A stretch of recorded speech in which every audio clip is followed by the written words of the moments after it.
책 때문에 준비하고 있는 것들이 있어서 이것저것 공부를 하는데, 갑자기 이런 거 있잖아요. 요식업, 식당, 외식업, 외식산업, 이거의 뜻들을 정확히 어떻게 구분해야 될지 고민하고 있어요. 거기에 따라 조금 더 정의가 달라서. 근데 이제 그 전에 장사하고 사업이 뭐가 다른가, 인터넷 쭉 찾아보니까 김밥하는 CEO라고 스노팍스 김승호 대표 회장, 이분 회장이라고 하시더라고요. 미국에서 김밥집 해가지고 돈을 많이 벌어서 최근에 중앙대학교 가서 교수님도 하시고 뭐 강의도 하시고 뭐 이렇게 사장학 뭐 이런 거 해가지고 돈을 어떻게 벌어라, 인기 좋아요. 역시 그러니까 요즘은 돈을 버는 게 돈을 어떻게 하면 많이 벌 수 있는가 하고, 소위 자기개발, 어떻게 자기개발을 해야 되는데 공부를 어떻게 해라 뭐 이런 것들 하면 돈을 많이 버세요.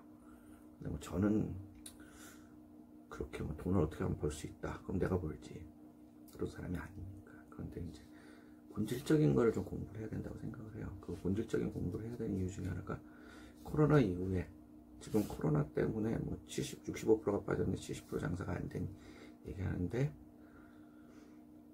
세계 경제가 공황에 올 수도 있는. 그러니까 우리는 뭐 한두 달 후 되면 많이 잡히고 안정이 되고, 우리가 제일 먼저 진정이 됐고, 벌써 발원지인 중국하고 우리는 빨리 진정이 됐는데, 뭐 유럽은 계속, 뭐 미국도 이제 시작, 이렇게 되면 뭐 지금 도쿄올림픽도 못한다고 그러면 일본 경제는 타격이 크고요. 이런 식으로 하면 경제에 공황이나 불황이 오면 사실 뭐랄까, 지금 뭐 더 조사해봐야지, 중국에서 김치가 넘어오는데 그게 우리나라 식당에 상당히 많은 원가 절감을 해주고, 여기 중국에서 지금 김치가 넘어오고 있는지 아니면 김치값이 어떻게 올라가고 있는지 다 찾아야 되거든요. 식재료 이런 것들. 그러니까 이런 어떤 엄청난 변화가 올 거예요. 그리고 또 음식 먹는 습관이 많이 달라지겠죠. 첫째, 왜 지금 코로나 집단 감염되는 거 보면 그 콜센터 같은 경우에 도시락 싸와서 반찬 하나 먹다가 걸리는 거, 그런 것들이 걸리니까 이제 그런 위생에 대한 관념, 안전성 뭐 이런 것들이 되게 높아질 겁니다. 이게 이제 우리는 그동안 뭐 그런 개념이 별로 없었다고 얘기해야 되나? 근데 이제는 좀, 그러면 식생활 패턴이 완전히 바뀌면 음식 메뉴도 다 달라질 거고, 식당에 어떤 변화? 오늘도 고기 하시는 분 와서 뭐 삼겹살, 국 뭐 이런 얘기 하는데, 저는 숙성을 전문으로 하니까 드라이징하고 이런 것들을 가르치고 또 그 기술 책을 쓰고 지금도 쓰고 있지만, 그런 걸 얘기하니까 그게 더 좋게 보일지 몰라도, 한편으로는 우리가 그렇게 옛날처럼 모여서 막 회식하고 막 고기 먹고 막 잔 돌리고 이러지 못할 거예요. 아마 겁이 나서. 그래서 그런 어떤 문화적 차이들, 우리 좀 변화를 어떻게 극복하느냐에 따라서 본질적인 걸 알아야 되는데, 이 김승호 회장이 쓴 것이 식당 하시는 분들한테는 가장 잘 구분이 될 것 같아요. 장사는 이분은 어떻게 얘기했냐니까, 내 노동력으로 돈을 번다. 자기가 노동을 하지 않으면 돈을 벌 수 없다. 맞는 얘기죠. 내가 모든 걸 잘한다. 고객 응대, 회계 처리, 주방 다 하죠. 식당 사장님들. 그 다음에 동네에서 돈을 번다. 경쟁자가 제한적이다. 요건 조금 아닐 수 있어요. 요새는 배달이 많이 되니까. 과거에는 그냥 골목에 1등하면 되는데, 이제는 배민에서 막 여기저기서 강남 음식이 막 오고 그러니까 이제 조금 더 보면은 한국 사회에서 조금 변할 수 있습니다. 근데 맞는 얘기. 사업은 어떻게 보면 남의 노동력으로 돈을 번다. 노동의 구조를 바꿔서 그렇죠. 부하를 직원을 쓰니까. 그 다음에 각 분야의 담당자가 나보다 더 잘하게 만든다. 업의 형태가 바뀌죠. 맞죠? 왜 사장이 크게 되니까 그 모든 조직을 다 관리 못하니까. 그리고 전 세계에서 돈을 벌 수 있다. 경쟁자가 무한하다. 이건 사업을 하면 더 시장을 확장해야 돼. 이런 얘기인데, 제가 느끼는 거는 우리나라는 외식 상장 기업이 2개밖에 없어요. 아마 디딤하고 또 어디지? 해마론가 그리고 일본은 아마 상장 기업이 100개 정도 있으니까 그건 기업화가 돼 있을 거예요. 근데 주식회사가 돼 있는 회사들이 많죠.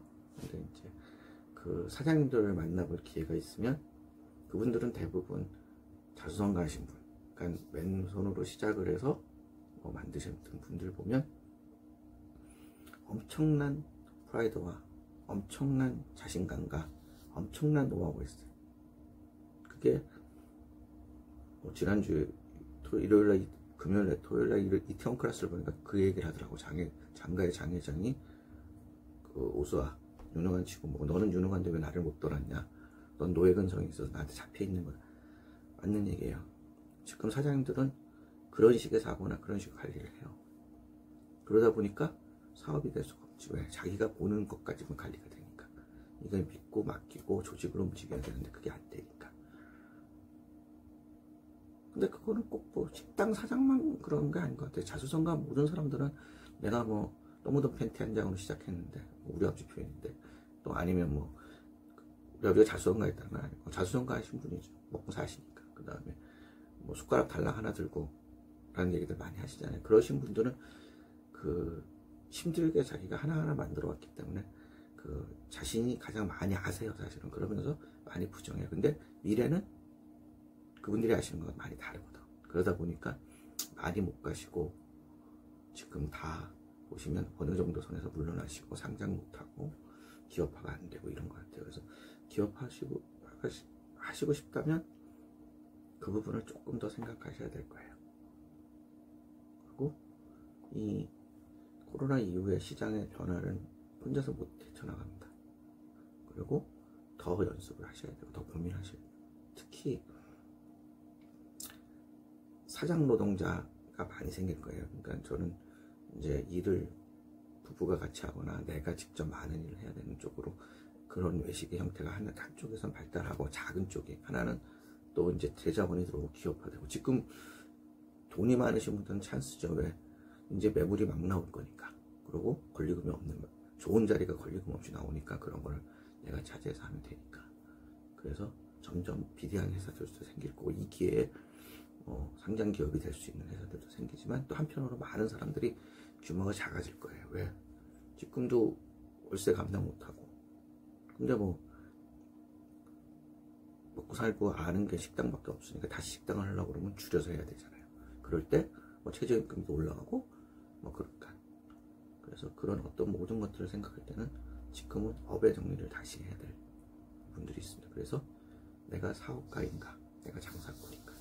장사꾼이 나쁜 건 아니에요. 생존을 위해서 장사를 해야 되니까. 근데 사업가적 마인드를 가진 장사꾼과 그냥 장사만 하는 사람하고의 차이는 분명히 있을 거다. 그러면서 제가 꼭 말씀을 드린 건, 내가 다 한다. 사업하시는 분들은 분명히 조직을 만들어 가셔야 되고, 그들이 나보다 더 많은 분야, 전문 분야가 있는 걸 인정하고 그들과 대화하고 토론하고 이야기하시면서 가야 되는데, 그게 아니죠. 작년에 내가 이렇게 세웠는데 네가 뭘 알아, 이런 식의. 그래서 아까 뭐 요식업, 식당업, 외식업, 외식 산업에 대해서 제가 되게 구분하는데, 요식업은 장가 사장의 마인드, 그 장회장의 마인드. 그러니까 내가 다 하는. 그러니까 내가 요리사고 내가 장사꾼이었던 시절. 그러니까 과거에 뭐 대부분 식당을 자기가 직접 하시는 분들이 많았던 시절에 요식업이라고 얘기하거든요. 요리하는 것들. 과거 산업화 되기 전. 우리나라가 한 76년부터 외식업이라는 말, 롯데리아 그때부터 생겼다고 그러니까, 일본도 70년대부터 생겼다고 그러니까 우리나라도 한 70년대 이전, 80년대 이전, 70년대 이전은 요식업이고 지금은 외식업인데, 이 말을 같이 쓰는 거죠. 그래서 그 부분을 좀 뜻을 전근대화된 거, 근대화된 거, 뭐 이렇게 나눴든지 현대화 뭐 그런 게 나눠봐야 될 것 같은데, 하여튼 그런 정의들을 조금 명확하게 하시고 가야 될 부분인데, 저는 뭐 장사꾼이 되지 말고 사업가가 되십시오 이런 얘기는 하고 싶지 않습니다. 장사꾼이 되실 적에, 장사를 하실 적에 제대로 된 장사를 하셔야 되는 거죠. 그리고 분명한 건 짧게 치는 거죠. 왜? 우리 동네에서 1등 하시면 되니까. 그런 부분들 조금 고민하셔야 될 부분이고요. 특히 이제 뭐 제 유튜브를, 나의 유튜브를 사업하시는 분이 본다, 식당을 해서 뭐 한 연매출 100억, 200억 하시는 분은 안 볼 거예요. 왜? 유치하다고 생각하실 거니까. 근데 저도 그런 그분들을 더 키워주거나 그러고 싶은 유튜브 하는 거 아니에요. 근데 좀 더 치밀해지고 좀 더 많이 하시까지 가실. 그러니까 이제 막 이런 거 있잖아요. 내가 하지 못하는, 내가 막 사업가게 되겠다 싶은 욕심을 가지면 문제가 생기는 시대가 왔어요. 그러니까 이제 내가 할 수 있는 것들을 제대로 내실을 챙겨야 되는 거지.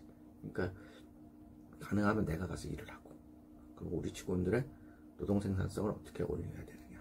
이 노동 생산성의 문제 제가 지금 되게 고민하고 있는데, 일단은 그런 어떤 여러 가지 문제들에 대한 이야기를 하나하나 풀어보겠습니다. 제가 요새 이런 주제로 출판사랑 계약을 했어요. 책을 써야 되는데 한 줄도 안 쓰고 공부만 하고 있어. 그래서 그냥 주저리 하는 거예요. 책이 나오면 훨씬 쉽게 설명이 돼 있을 거예요. 그 책이 나오면 본격적으로 강의를 해드릴 수가 있는데, 지금은 제 생각들 쓰면서, 원고를 쓰면서, 오늘은 사업가, 장사. 사업은 좋은 거, 장사는 나쁜 거가 아니고, 장사를 하시면서도 언젠간 내가 사업가가 되어야지 라는 생각을 가지셔야 되겠죠. 왜? 식당을 70 먹고 80 먹어도 못하니까. 그때 2세한테 물려주거나, 또 아니면 누군가의 위탁을 해서 그들이 나한테 생활비 정도는 보태줄 수 있을 만큼의 어떤 브랜드력, 기업 가치 이런 걸 키우는 건 중요하거든요. 아니면 그 현대업 전주 콩나물국밥 할머니 전주 남부식당에 의자 10개짜리 그거 1억 주고 파셔갖고 그 하신 분은 그냥 외식 기업가가 되시고, 그 할머니도 돈도 벌고 은퇴하시면서 1억 갖고 좋은 것처럼, 내가 나중에 어느 정도 그냥 개인이 그냥 사부작한 장사인데 이게 밥은 먹고 지속 가능성이 있어서 누군가한테 물려줄 수 있다. 좋은 거잖아요. 그러니까 이제 그런 거. 근데 지금은 저는 코로나 빙하기라고 얘기합니다. 단순히 지금 한국에서 코로나가 유행하기 때문에 매출이 주는 게 아니고, 이게 줄어도 미국이나 유럽이 진정될 때까지는 계속, 그리고 우리는 수출을 먹고 사는 나라니까 엄청난 문제가 생길 거고, 중국이 산업을 어떻게 회복하느냐에 따라 또 영향을 받을 거고, 이런 어떤 국제적인 문제, 그건 제가 리얼하게 데이터를 갖고 얘기 드리는 게 아니니까. 근데 전반적으로는 인류가 겪었던 공황이 새로운 공황이 한번 오는 거 아닌가 싶은 생각 좀 가져요. 그러다 보면 먹는 것도 달라지겠죠. 그 메뉴 개발 이런 것도 다시 이야기해야 될 부분인데, 일단은 오늘은 여기까지.